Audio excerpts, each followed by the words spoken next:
Nikolai goggle के नाटक। अच्छा। ये बुक मेरे प्रोफेसर हैं विनय कुमार अम्बेडकर सर, हाँ जी। तो उनके द्वारा ट्रांसलेट की गई है।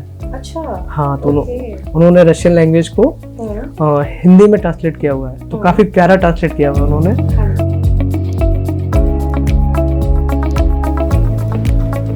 Hello and welcome to Indian Masterminds. My name is Bhakti Kothari and today I'm here with another very special guest. ये वो है जिनका कोई जवाब नहीं। जिंदगी में बहुत बड़ा एक्सीडेंट फेस करने के बाद भी आज वो हमारे साथ बैठे हैं UPSC civil services examination clear करने के बाद। ये है सूरज तिवारी, जिनके हौसलों की कहानी आज ये हमें अपनी ही जुबानी सुनाएंगे। So welcome to our channel Suraj ji. Thank you. And हम ये बातचीत का सिलसिला शुरू करें इससे पहले मैं चाहूंगी कि हम एक बार इनके कमरे की तरफ नजर डालें। ये वही कमरा है जेएनयू का जहाँ पे बैठ के इन्होंने दिन रात पढ़ाई करी और यहाँ की एक एक ईंट इनकी सक्सेस की कहानियां गाती है। हम देख सकते हैं इतनी सारी चिट्स है, न्यूज़पेपर है, बहुत सारी किताबों का ढेर है, जिससे हमें पता चलता है कि इन्होंने कितनी कड़ी मेहनत करी, जिसकी वजह से आज वो इस मुकाम पे पहुंच चुके हैं। सो सूरज जी, जैसा कि हम जानते हैं आपने AIR 917 सिक्योर किया और IAS में PH कैटेगरी में सेकंड रैंक सिक्योर किया, जिसका ये मतलब है कि आपको मोस्ट प्रोबेबली IAS ही मिलेगा। तो ये कितनी बड़ी बात है आपके और आपके परिवार के लिए? जी मैम, ये मेरे लिए और मेरे परिवार के लिए बहुत गर्व की बात है कि मैंने सिविल सर्विस की परीक्षा पास की और सिर्फ मेरा मम्मी पापा ही नहीं, मेरा पूरा देश जो है वो मेरी इस कामयाबी से बहुत खुश है और उनको देख के मैं भी बहुत खुश हूँ। अच्छा सर, तो जैसे आपने अपने परिवार के बारे में बोला, तो हमें अपने परिवार के बारे में थोड़ा और बताइए। कौन है, क्या करते हैं, थोड़ा सा और डिटेल में बताइए। जी, सर इधर देख के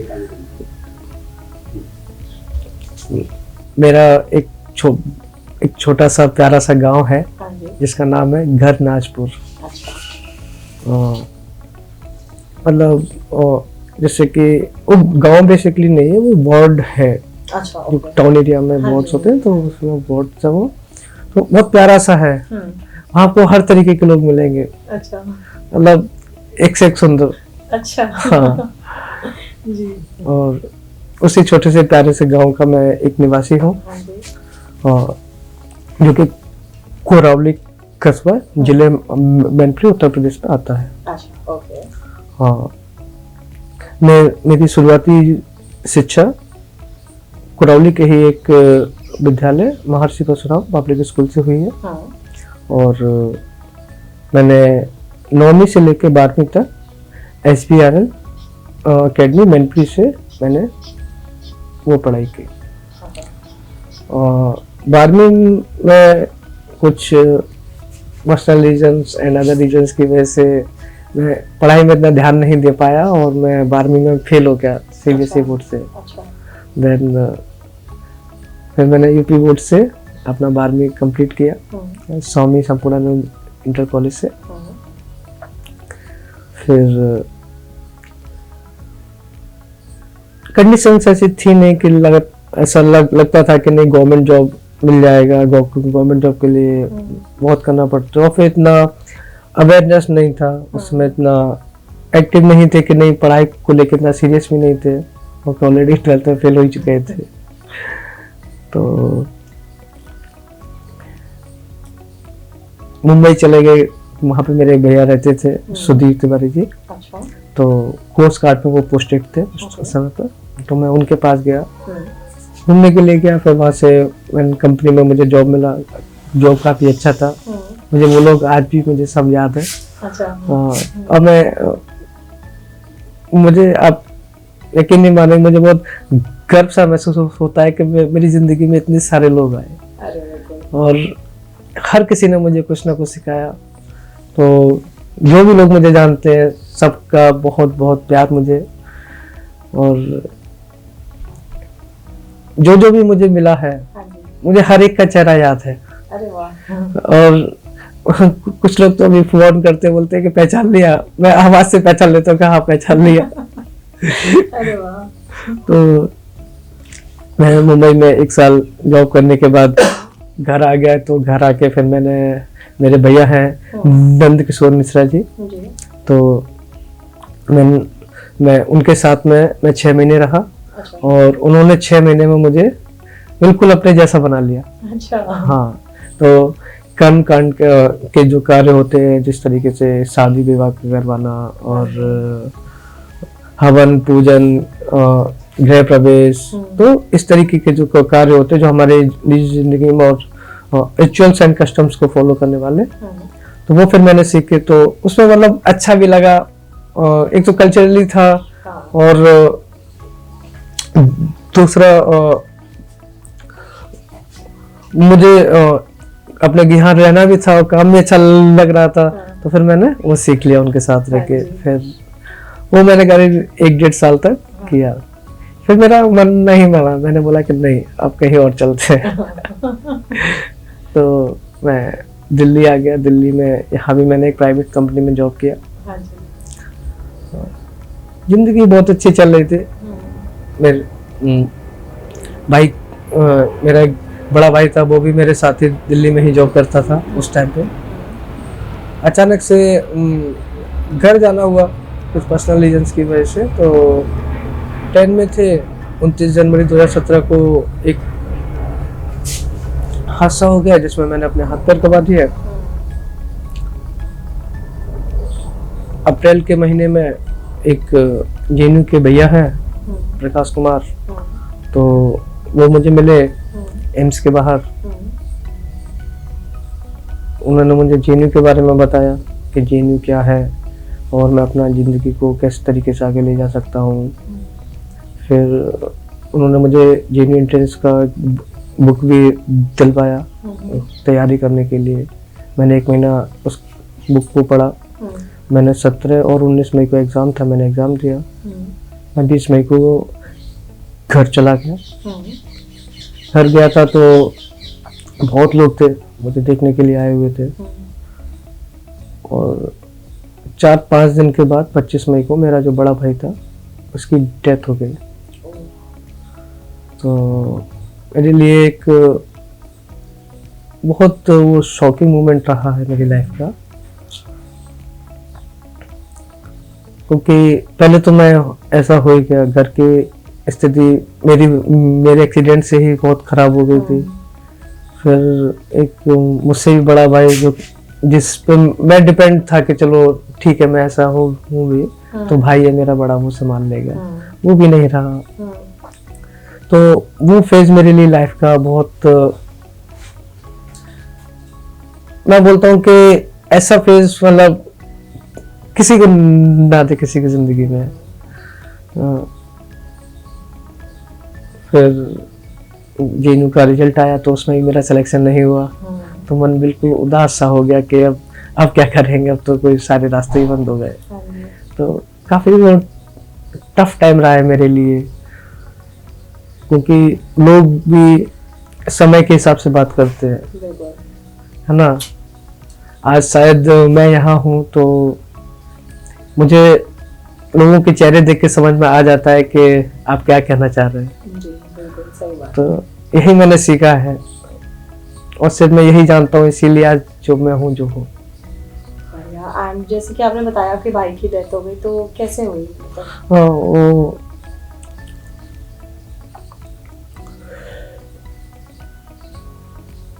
एक एक्सीडेंट ही था, तो उसी में उनकी मृत्यु हो गई थी।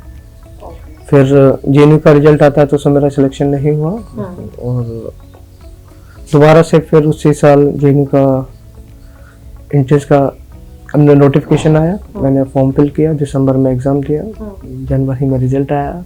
2018 में मैं जेएनयू कैंपस आ गया। यहाँ से मैंने अपना बैचलर्स रशियन लैंग्वेज में कंप्लीट किया। और 2021 में जब मैं एडमिनिस्ट्रेशन गया अपना डिग्री लेने के लिए, तो मुझे बहुत अच्छा लगा कि मैंने ज़िंदगी में एक बड़ा काम कर लिया, मैंने जेएनयू से डिग्री ले ली। बिल्कुल सर। एंड जैसा आपने बताया आपने रशियन लैंग्वेज से ग्रेजुएशन की है, तो रशियन लैंग्वेज का आइडिया कहाँ से आया? आपने पहले से सीखी हुई थी, आपको आती थी क्या? नहीं, एक्चुअली क्या है कि यहाँ जेएनयू का प्रोसीजर जो है, यहाँ पे बैचलर्स सिर्फ लैंग्वेज में ही होता है, बाकी सारे सब्जेक्ट में मास्टर्स होता है। और चूंकि मेरे को आगे बढ़ने के लिए बैचलर्स ही करना था और मैंने 3 लैंग्वेज का ऑप्शन दिया था, हाँ। फ्रेंच, रशियन और स्पेनिश, Okay. जिसमें मैं रशियन में सेलेक्टेड हो गया। अच्छा। हाँ, तो हम सिर्फ जो क्लस्टर होते हैं हम सिर्फ उनको चूज करते हैं, उसमें जो जिस लैंग्वेज में सेलेक्ट होंगे तो वो स्टूडेंट को नहीं पता होता, एडमिनिस्ट्रेशन डिसाइड करता है। अच्छा। तो इस तरीके से मुझे रशियन मिला, जी। और रशियन बहुत प्यारी भाषा है, हाँ जी। और रशियन ने मुझे बहुत कुछ सिखाया। मुझे एक भारत के साथ साथ एक रूस जैसे इतने बड़े देश है ना, उसका कल्चर, उसका इतिहास और कंपैरिजन इतिहास के, वहाँ क्या चला है, हमारे भारत में क्या चला, दुनिया में क्या चला, तो एक अलग टाइप का जो कॉम्बिनेशन है ये बनता चला गया। और यही कारवां से यूपीएससी का जो जड़ है वो शुरू हुआ, और धीमे धीमे धीमे धीमे कारवां बनता चला गया, और एक दिन मंजिल सामने खड़ी थी। पा ही लिया तो मंजिल अपने सामने खड़ी थी। तो जैसे रशियन आपने बताया, तो ऐसी कोई बुक्स या मूवीज या कुछ ऐसा है जो आप हमारे ऑडियंस को बताना चाहेंगे कि ये बुक बहुत अच्छी है, ये पढ़नी चाहिए, मूवी नहीं, बहुत अच्छी है? मैं अगर आप रशियन लैंग्वेज की बुक का जिक्र करेंगे तो ये एक बुक है, निकोलाई गोगल के नाटक। अच्छा। ये बुक मेरे प्रोफेसर हैं हाँ जी। विनय कुमार अम्बेडकर सर, हाँ जी। तो उनके द्वारा ट्रांसलेट की गई है। अच्छा। हाँ, तो ओके। उन्होंने रशियन लैंग्वेज को हाँ हिंदी में ट्रांसलेट किया हुआ है, तो काफी प्यारा ट्रांसलेट किया हुआ है उन्होंने। जी। हाँ, तो इसमें मतलब 2 ड्रामा है। आपके प्रोफेसर ने बेस्ट विशेस भी दी। हाँ हाँ हाँ। हाँ जी। तो इसमें काफी अच्छा नाटक भी है, हाँ जी। आपको पढ़ना हो तो पढ़िएगा कभी, बहुत सुंदर नाटक का उन्होंने अनुवाद किया हुआ है। तो सूरज जी रेकमेंड करते हैं निकोलाई गोगल के नाटक, अगर किसी को रशियन बुक्स पढ़नी है तो। और एक और चीज, एक और सवाल जो एकदम से मेरे मन में उठा वो ये था कि जैसा आपने अपने एक्सीडेंट के बारे में बताया कि आप शायद मूविंग ट्रेन से गिर गए जिसकी वजह से आपको चोट लगी, बहुत सारे ऐसे लोग होते हैं जो करते हैं, मैंने खुद भी देखा, रेलवे स्टेशन पे चल रही है ट्रेन, उतर रहे हैं, तो अब आपके साथ इतना बड़ा हादसा हुआ है, ऑफ कोर्स आप इस चीज को लेके कैसे लोगों को आगाह करेंगे? और अब तो आपके पास एक प्लेटफॉर्म है जिस पे आप लोगों तक अपनी आवाज पहुंचा सकते हैं, जी जी। तो आप कैसे इस चीज को लेके अवेयरनेस रेज करेंगे? अभी आज के समय में शायद ही कोई होगा जो मेरे बारे में नहीं जान रहा होगा, और जो भी मुझे सुन रहा होगा तो वो मुझे समझ रहा होगा कि मैं उस समय पर मेरी छोटी सी गलती की वजह से मैं इतना बड़ा हादसा हो गया मेरे साथ। तो मुझे लगता है कि जो मुझे सुन रहा है तो ये बात अपने जहन में रखेगा कि कुछ गलतियां हैं जो नहीं करनी है, और आगे भी मैं अगर जहाँ कहीं भी जाऊंगा तो जो भी मुझे मिलते तो मैं उनको वही समझाऊंगा कि क्या नहीं करना चाहिए। जो बाकी सब करना है, आप सब कुछ कीजिए, लेकिन जो नहीं करना वो मैं लोगों को बताऊंगा, बस ये मत कीजिए, बाकी जो करना सब करो। तो इस तरीके से उनमें एक मोटिवेशन भी आएगा। अब नहीं करने का मेरा इन द सेंस था कि हमको पता है कि नहीं, हमें सबका सम्मान करना है, ठीक है, हमें किसी का अपमान नहीं करना है, तो मैं ये बताऊंगा कि सभी का सम्मान करना है, किसी का भी अपमान नहीं होना चाहिए। तो ये इस तरीके से मैं अपनी बात को रखूंगा, और मुझे इस बात का पूरा भरोसा है कि मेरा देश मेरे साथ है, तो वो मेरी बात जरूर सुनेगा। बिल्कुल सर। एंड जैसे कि जब आपका एक्सीडेंट हुआ उसके बाद जब आप हॉस्पिटल गए, ऑफ कोर्स किसी ने आपको एम्स बताया, आपको कोई आइडिया कौन आपको लेके गया, कैसे आप हॉस्पिटल पहुंचे, कितने दिन आप हॉस्पिटल में रहे? मतलब डॉक्टर्स ने बताया कि there are some police personnels, वो मुझे एम्स लेके आए हुए थे, और उन्होंने ही मुझे एडमिट करवाया, और कॉज ऑफ देम मेरा ट्रीटमेंट बहुत जल्दी शुरू हुआ, and cause of AIIMS I am here. And मैं एम्स को या जेएनयू को थैंक यू तो मैं बोल ही नहीं सकता हूँ, क्योंकि थैंक यू जैसे शब्द बहुत बहुत छोटे हैं इन दोनों संस्थानों का आभार करने के लिए। एंड जैसे जेएनयू के बारे में आपने बताया, तो आपको क्या लगता है जेएनयू का कितना बड़ा रोल है आज आपकी सक्सेस में? और अगर आप जेएनयू ना आए होते तो क्या आप इस मुकाम पे होते आज? नहीं है, अगर मैं जेएनयू नहीं आता तो मैं यहाँ नहीं होता, इतना तो मुझे पता है। जेएनयू मेरी जिंदगी का वो हिस्सा रहा है कि मैं भूल नहीं सकता हूँ। मैं जब तक जहाँ रहूंगा तो जेएनयू में मैं हर एक इंसान से जिससे मैं मिला हूँ मैं सभी को जानता हूँ। बहुत से लोग अभी बोलते हैं कि सर आप तो भूल जाएंगे, आप मेरा नंबर सेव कर लीजिए। कि आप परेशान मत होइए, बस बता देना कि कहाँ मिले थे हम। हाँ, जहाँ जेएनयू का नाम सुना हाँ। Lovely. And now moving forward sir, आपको एक सिविल सर्वेंट, एक आईएएस बनने का ये आइडिया कहाँ से आया? मैम एक्चुअली क्या था कि आफ्टर एक्सीडेंट चैलेंजेस बहुत सारे थे मेरे पास और मुझे एक स्पेस चाहिए था, ऐसा स्पेस जो कि जिससे कि मैं अपना फ्यूचर डिसाइड कर सकूं, मैं अपने लिए एक पाथ क्रिएट कर सकूं। और मुझे लगता है कि जेएनयू से बेहतर तो कुछ हो ही नहीं सकता था।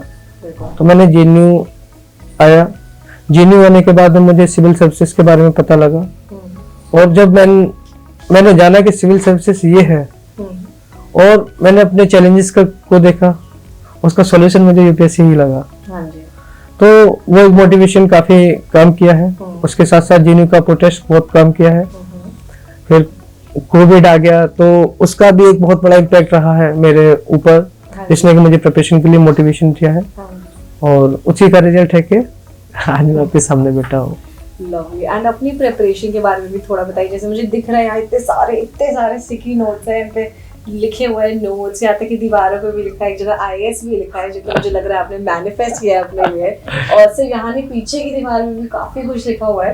तो थोड़ा अपनी प्रिपरेशन के बारे में, ये नोट्स ने कैसे आपको हेल्प करी, कब आपने लिखे, क्या था ये एक्चुअली ये जो भी नोट्स ये बनाए हैं ये मैंने YouTube के वीडियोस देख के बनाए हैं। अच्छा। जनरली क्या होता है कि मैंने सेल्फ स्टडी किया है, मैंने किसी कोचिंग में, क्योंकि बहुत सारे रीजन से फाइनेंशियली इतना नहीं था और इंफ्रास्ट्रक्चर का सबसे बड़ा इशू, मोबिलिटी का सबसे बड़ा इशू, फिर टाइमिंग का सबसे बड़ा इशू, फिर मुझे एक एक्स्ट्रा पर्सन चाहिए साथ में, क्योंकि 24 आवर्स मेरे साथ रहे, जाना आना काफी दिक्कत जाती। तो इतने सारे रीजंस की वजह से फिर मैंने सेल्फ स्टडी को ही प्रेफरेंस दिया।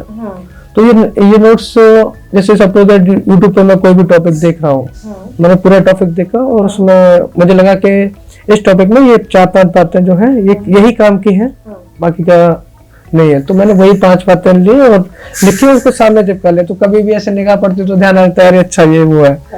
तो बिल्कुल सर। एंड जैसे कि एक और चीज था कि लिखने का ऑफ कोर्स बहुत बड़ा रोल होता है एग्जामिनेशन में। बहुत सब कितना घंटों राइटिंग प्रैक्टिस करते हैं और आपके हादसे के बाद जैसे कि हमें पता है कि आपको इस चीज में ऑफ कोर्स डिफिकल्टी होती होगी। कैसे आपने कोप अप किया उससे, कैसे मैनेज किया? क्योंकि ना सिर्फ लिखना, सारी चीजें, जैसे एक हष्ट-पुष्ट आदमी बहुत सारी चीजें कर सकता है, लेकिन वही अगर कुछ थोड़ा ऐसे दिक्कत हो जाती है तो काफी सारी चीजें डिफरेंट हो जाती है, एकदम से लाइफ चेंज हो जाती है। कैसे आपने कोप अप किया, कैसे आपने मैनेज किया ये नॉर्मल डे टू डे काम करना अपनी डिसेबिलिटी के साथ? जिस समय एक्सीडेंट हुआ था उस समय मेरा पूरा बॉडी अनकॉन्शियस था, सिर्फ मेरी आंखें काम कर रही थी। फिर 3 से 4 महीने के बाद में मेरा बॉडी में मूवमेंट शुरू हुआ और 6 महीने के बाद मैंने बैठना शुरू किया। बाकी 6 महीने मैंने बेड पे ही बिताए हैं और बैठने का साथ साथ कुछ एक्टिविटी भी करना शुरू किया। तो स्टार्टिंग में क्या था कि मैं स्पून भी कैरी नहीं कर पाता था। तो देन डॉक्टर्स ने बोला कि आपको मसल पावर इंक्रीज करना होगा, क्योंकि अब आपको सारे काम इसी से करने हैं। पहले मैं अपना सीधे हाथ से लिखता था, फिर मुझे राइट हैंड से। तो प्रैक्टिस करना था मैम, रास्ता सिंपल से था, जेएनयू ही आना है और कोई चारा नहीं है। और तो प्रैक्टिस धीमे धीमे शुरू किया। तो मैं बहुत धीमे मतलब बहुत हिसाब से, काफी समय लग जाता है, लेकिन जो बनाना होता है उसे मैं कंप्लीट कर लेता हूँ। बाकी जैसे कुछ काम है जिसको फास्टली करना है, जिसको विद इन टाइम मुझे करना होता है। कभी कभी असाइनमेंट्स आते हैं, एग्जाम्स होते हैं कि आपको 15 मिनट्स में पूरा करके देना है। तो जेएनयू ने मुझे लैपटॉप दिया हुआ है, तो उससे मैं लैपटॉप से बहुत फास्टली टाइप कर लेता हूँ एक उंगली से। तो वो मेरा टाइम, जैसे कोई टाइम नहीं रहता तो मैं लैपटॉप का यूज कर लेता हूँ, बाकी अगर नहीं रहता तो मैं आराम से इस तरीके से लिख लेता हूँ। तो जब आपका एग्जाम था, क्योंकि उस टाइम पे जैसे एक सर्टेन अमाउंट ऑफ टाइम मिलता है, उससे आगे आप नहीं कर सकते हो, तब कैसे आपने मैनेज किया? और उस टाइम पे मुझे यूपीएससी स्क्राइब प्रोवाइड कर पाता है। तो मुझे बोलना होता है, स्क्राइब सुनता है, लिखता है, और इसी बीच एक इन्विजिलेटर है जो पर कैंडिडेट को दिया जाता है। वो ये इंश्योर करता है कि जो कैंडिडेट बोल रहा है और वही राइटर लिख रहा है। अच्छा। तो इस तरीके से। Okay okay. एंड उसके आगे बढ़ते हैं सर, हमें अपनी थोड़ी हॉबीज के बारे में बताएं। क्या पसंद है करना जब आप फ्री रहते हैं खाली टाइम में, तो क्या मन करता है आपका करने का? जब मैं खाली रहता हूँ तो मुझे मेरे दोस्तों के साथ रहना बहुत अच्छा लगता है। और पूरे कैंपस में मेरे बहुत सारे दोस्त हैं, तो 5 साल में कभी एहसास हुआ ही नहीं, कोई ना कोई मेरे हमेशा साथ रहा, हमेशा पास रहा। तो खाली टाइम में मैं उन्हीं के साथ रहता हूँ। वही गाने सुनना, कहीं जाना, चाय पीना, ढाबे पे चर्चा करना, घूमना, तो यही सब। फिल्में पसंद है आपको? हाँ, मैं मूवीज वगैरह मतलब रेगुलर नहीं देखता हूँ। कभी खास मन हुआ या मन नहीं लग रहा पढ़ाई में कि ठीक है आज नहीं पढ़ना है, मन नहीं कर रहा, तो मूवी लगा लिया, कोई सीरीज लगा लिया। इस तरीके से। अभी रिसेंटली सबसे अमेजिंग सीरीज कौन सी देखी आपने जो आपको बहुत पसंद आई, जब रेकमेंड भी करेंगे कि सब देखें? फर्जी मैंने देखा अभी। हाँ। लास्टली जो मैंने वेब सीरीज देखा, फर्जी देखा। हाँ जी। मुझे काफी अच्छा लगा, कॉन्सेप्ट उसका अच्छा लगा, और काफी अच्छा सीरीज भी है। अगर कोई सीखना चाहे तो बहुत कुछ सीख सकता है उससे। उसमें सिर्फ एक ट्रेजेडी ही नहीं दिखाई है, जो कि उसमें जो बैंक फर्जी नोट जो होते हैं, तो उसकी एक कहानी दिखाई है। इसके साथ साथ उसमें बहुत और भी चीजें दिखाई गई हैं, जिसमें जो शाहिद कपूर का जो रोल दिखाया गया है कि किस तरीके से बचपन में उसके फादर ही उसको छोड़ के चले जा रहे हैं, फिर उसके बाद में उसके दादू पाल रहे हैं, और वो इतना स्ट्रगल है उसके लाइफ में। हम कभी कभी क्या होता है कि सिर्फ पर्सन का नेगेटिव साइड ही देखते हैं, हम पॉजिटिव देखना ही नहीं चाहते हैं, लेकिन हमको सिक्के के हमेशा दोनों पहलू देखने चाहिए, फिर एक डिसीजन निकलना चाहिए। बिल्कुल sir. And now moving forward, interview round जो कि सबसे एंटिसिपेटेड राउंड होता है। लोग बहुत नर्वस रहते हैं, बहुत ऐसा लगता है कि ये क्वेश्चन आ गया तो कैसे आंसर करेंगे, बहुत प्रिपरेशन करते हैं। तो आपके इंटरव्यू के टाइम पे ऐसा कुछ मजेदार सा किस्सा हुआ हो, या कुछ बहुत इंटरेस्टिंग सा या बहुत ट्रिकी सा क्वेश्चन पूछा गया हो जिसने आपको सोचने पे मजबूर कर दिया हो, या आपको लगा हो कि वाह ये कुछ अलग था, इस जवाब को देने में थोड़ी मजा आई, ऐसा कुछ हुआ तो? कह सकते हैं कि एक क्वेश्चन उन्होंने मुझे स्पेशल कैटेगरी के लिए क्वेश्चन एक पूछा था। एक सर थे, तो उन्होंने पूछा बड़े प्यार से कि सूरज, you are a special category student and what is your plan for the welfare? Then I simply smiled and said, sorry sir, I am not a special category student, I am as normal as we are. Then the chairperson smiled and she says, nice, I am impressed. Then the person who asked me question, he says, sorry, no sir, it's sir. Then I answered the question. काफी एक memorable moment रहा। जी। And जैसा कि of course हमें पता है कि आपने तो एकदम ही कमाल कर दिया, क्लियर कर लिया, और अब आप एक IAS ऑफिसर बनने वाले हैं। तो मुझे वो मोमेंट बताइए जब आपका रिजल्ट आउट हुआ। मतलब काफ़ी कंफ्यूजन भी थी उस टाइम पे कि आज आ रहा है, कल आ रहा है, ये तो होता ही है। जब वो मोमेंट आउट हुआ, जब वो रिजल्ट आउट हुआ, तो उस मोमेंट में एग्जैक्टली क्या हुआ, कैसे हुआ, और क्या रिएक्शन था आपका? एक्चुअली 23 को हम लोगों में जनरली रिजल्ट से पहले, क्योंकि इंटरव्यू के बाद से सब लोग 18 मई के बाद से वेट करने लगे थे कि कभी भी रिजल्ट आ सकता है। तो हम सारे फ्रेंड्स में मतलब डेली डिबेट डिस्कशन इसी बात का होता था कि क्या आएगा, क्या रैंक मिलेगा, कहाँ पोस्टिंग होगी, किसी को कहीं पे आइलैंड खरीदना है तो किसी को वर्ल्ड टूर पर जाना है। तो यही सारा डिबेट डिस्कशन होता है कि नहीं ये सर्विस में ये काम करना है, इस सर्विस में ये काम करना है। तो इसी तरीके के डिबेट डिस्कशन होते हैं हमारे। तो उसी में मतलब हम लोगों ने डिसाइड किया था कि मतलब एक था कि 25 से पहले रिजल्ट नहीं आएगा। तो 23 तारीख को मेरा एम्स में मेडिकल चल रहा था, उस टाइम पे बैठा हुआ था। तो मेरा भतीजा है हिमांशु तिवारी, तो वो मुझे कॉल किया, तो वो एकदम से बोला कि चाचा रिजल्ट आ गया है, देखा आपने? तो उस टाइम में मेरे आंखों में कुछ लिक्विड और ड्रॉप था, तो मुझे ब्लर दिखाई दे रहा था। तो मैंने बोला मैंने नहीं देखा। तो बोला कि रोल नंबर बताओ जल्दी। तो मैंने उसको रोल नंबर बताया। देन उसने 1 मिनट के बाद में कॉल बैक किया और बताया कि बधाई हो डीएम हो गए हो। और अरे सर, फिर मेरे बगल में एक और एस्पिरेंट बैठे हुए थे, तो मैंने रिकन्फर्मेशन करने के लिए उनका हेल्प लिया। तो उन्होंने जब कंफर्म कर दिया, देन फिर मैंने अपनी फैमिली को कॉल करके बताया, मैंने अपने दोस्तों को फिर कॉल करके बताया। एक दोस्त तो मेरा सो रहा था, वो बोला ठीक है भाई, मुझे पहले से पता था। ये बहुत सही है।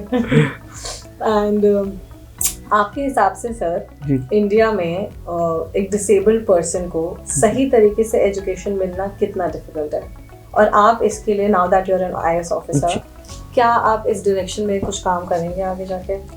जी मैम, मैं पहले भी इस तरीके से बता चुका हूँ कि एम्स और जेएनयू का मेरे जीवन पर बहुत गहरा प्रभाव है।